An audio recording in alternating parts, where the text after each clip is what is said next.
Hi guys, I'm Woodcraft Hamster, and I did a couple of videos recently that seemed quite popular. One of which was about natural found sharpening stones and using those to sharpen your knives in lieu of more modern bench stones. And the second was on my new knife, the Cold Steel 1917 Frontier Bowie, which I have recently christened the Beast. Now this is a lovely knife, and as I've said previously, I bought this as part of a kind of a semi-historical traditional kit that I'm trying to put together, and as part of that I've decided that from day one I am only going to use natural found stones to sharpen it, just as a way of trying to keep it sort of loosely historically accurate, that kind of thing. Now, why am I mentioning both these? Well, I thought I'd bring the two topics together, and that was more after having a conversation with a couple of guys on a forum that I belong to who'd seen the video and quite rightly pointed something out. And what they said was that on the video that I showed you about this knife, I mentioned about sharpening, and that I was going to be using stones, and I gave a demonstration, albeit very quickly, of doing this. And they quite rightly pointed out that that's probably one of the worst ways you can sharpen your knife. The reason being is really what you want to do is either secure the knife or secure the stone. Now, most of us will be familiar with bench stones, where essentially you will have it secure on a little stand or in a vise or something, and you'll take your knife and you'll move it over like this. And you can certainly do that with these. I think actually out in the field would be even easier, because what you can do is you can kind of maybe something a bit bigger like this, and you can kind of sink it down into the earth a little bit. That will keep it nice and still, and then you can run your blade over it. The alternative is securing the blade, and that's kind of what I'm planning on doing. Now there's a few ways you can do it. You can kind of take your blade like this, jam it into something so it's nice and solid, and work it down this way. Obviously it means you can't quite get to the tip, but one of the guys I was talking to made quite a valid comment and said what he tends to do with his bigger knives when he's sharpening with small stones is that he'll kind of brace it up against his leg, and that's what I'm going to do today. Now, I will move the camera around a little bit. I'll show you kind of how sharp this knife is at the moment. I'm not expecting to make a huge difference today, because with these kind of stones it's going to take a little while. But I'll get a bit of paper, I'll show you kind of what it can do at the moment, and hopefully you'll see an improvement by the end of this video. Right then guys, so I've got a little bit of paper here. It's been sitting in my workshop, so it's not quite damp, but it's just not great. But you know, this knife will cut it to a degree,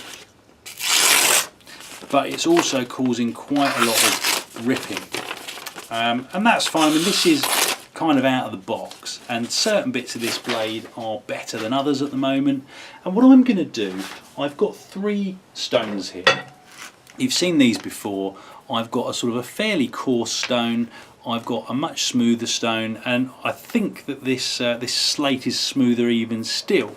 And I'm just going to work these over the over the knife. Now I've got some water down here.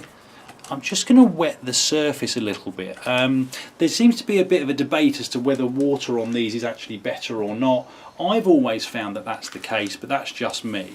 And what I'm going to do, I'm just going to brace the knife here on my leg.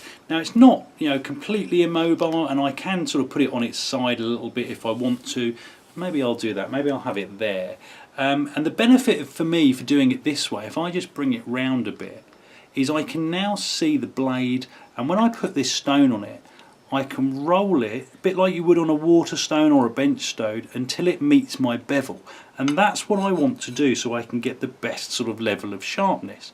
And because it's now supported on my leg, I can watch it go down the entire length of this blade and make sure that my bevel stays at least as accurate as I can make it. Obviously if I take it off my leg, then the knife and the stone, just for the pressure I'm using, is moving it around. So if I keep it here, check that my bevel's lined up, and that certainly feels a lot better.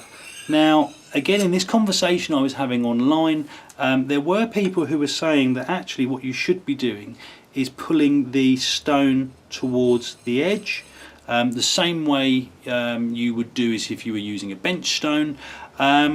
it does get a lot more fiddly to do that, and obviously you can only do it in sort of relatively short sections. So I'm going to be doing a bit of experimenting to see whether this works going down the length of the blade like this. I'm hoping that it will do. It certainly will make it a bit better, but time will tell, and if it doesn't get as sharp as I want it to be, then I may try the other way round. Now you will notice on these stones you're getting little microscopic bits of darker colour. That's the metal being ground off, the same as you would get, like I said before, with a water stone. And what's that, probably about 10 passes or so. So I'm now going to move this over to my other leg just so I can keep it kind of level, and again it's a little bit more difficult with this one, but I'll persevere. Now obviously you do have to be careful when you're doing this, because it's a lot easier to accidentally cut yourself using this method, because you're moving your stone over your blade. That's something that I've kind of, accepted, and I will. In fact, let me swap hands, that might make my life a little bit easier. There we go, that's probably a bit better. And you could well cut yourself doing this, and you just need to take that bit of extra care. I mean, I've got a little DC4 stone that works in the same manner. Again, you can kind of pin it down, use it in a vise, take some little panel pins or thumbtacks or something like that with you when you go out to sort of pin it down to a log. Personally, for stuff like this out in the field at least, I much prefer the idea of kind of having control over the stone with your hand. Now, has that made any major difference? When it felt relatively sharp to begin with, so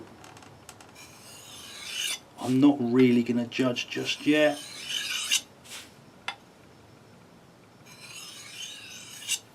But that's really all I'm going to do with this coarse stone. This blade is relatively sharp already. I'm not looking to reprofile it or anything like that. So it's got that nice, hopefully you can hear this, sort of got that ring to it when I move with my thumb. So I'm going to move over now to this stone. I'll pop a little bit of water on there just in case that does make any material difference. I'm not convinced, but we'll see. And we'll make a start on this side of the blade again. Now again, like I say, I kind of try to keep it like this, so I've now got a view directly down over this blade, so when I lay my stone I can see what I'm doing. Now I'm going to use this stone and I'm going to move over to the slate in a moment, and what I'll do, I'll speed through this footage so I'm not boring you quite so much, but essentially it's the same process over again.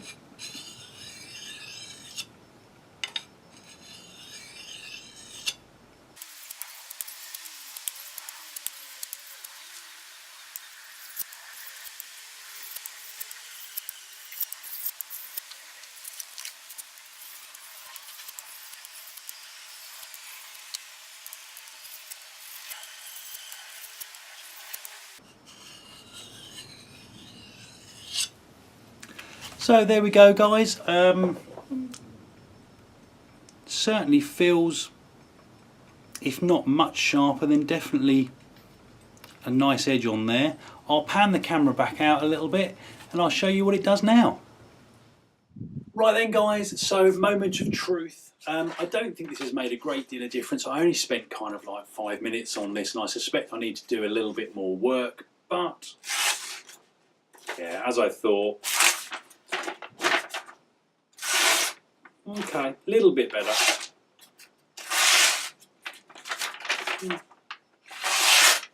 Okay, so a slight improvement, but not by much. The cuts are still a bit ragged. It's certainly not sharp enough for things like feather sticks just yet. Yeah, this is quite dry wood, and actually, do you know what? It's bringing off some shavings, but it just hasn't got that smooth cutting to it that I'm looking for. So if I just give you a quick close-up, you know, it's cutting through this wood fine.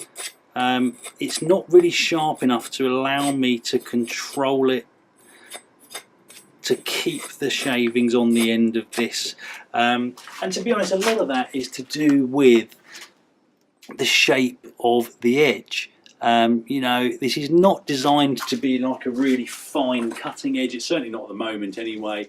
So I think a bit more work from my side with the stones will bring this up. This big coarse one's going to be quite useful here, and I may well just kind of lock this down to my bench and give it a bit of a sort of a going over. I may even look at doing it kind of the same as you would with the bench stone, where you're drawing the stone towards the edge. That's going to be quite tricky for me to do on camera, so I think I'll probably do that on another day, maybe on or off camera, but I'll certainly show you the results when it's done. So I hope it was useful, guys. So I wanted to bring these two topics together, you know, this nice big shiny new toy and the traditional way of sharpening. And as I say, I'm going to be spending a bit more time with these stones and this knife in the near future. So I hope it was useful, guys. Comments and questions in the box below. Hit like and subscribe if you'd like to see more, and I hope you'll all join me next time. Cheers, guys.